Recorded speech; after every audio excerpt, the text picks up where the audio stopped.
नाही, माझ्या आयुष्यातला पहिला क्षण आहे माझा इथे असं उभं राहून बोलायचं.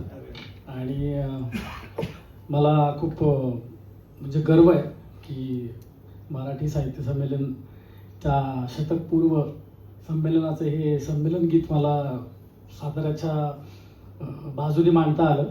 आणि खरंच मला गर्व आहे, कारण की मी साताऱ्याचा आहे पण मी आता पुण्यात राहतो, पण सातारकर म्हणून मी गर्व बाळगतो. आणि हे संमेलन गीत मला गाण्याची संधी उपलब्ध करून दिली सगळ्यांनी, त्याबद्दल मी खूप खूप त्यांचा ऋणी आहे. आणि बोलणार नाही, फक्त एक ती जी टॅगलाईन आहे तुमच्यासमोर गाऊन दाखवतो.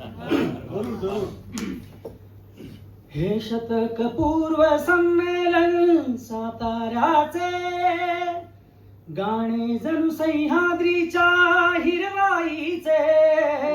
हे शतक पूर्व संमेलन साताऱ्याचे, गाणे जणू सह्याद्रीच्या हिरवाईचे. अशाच गीताने मी माझी सांगता करतो. थँक्यू. सुंदर सुंदर.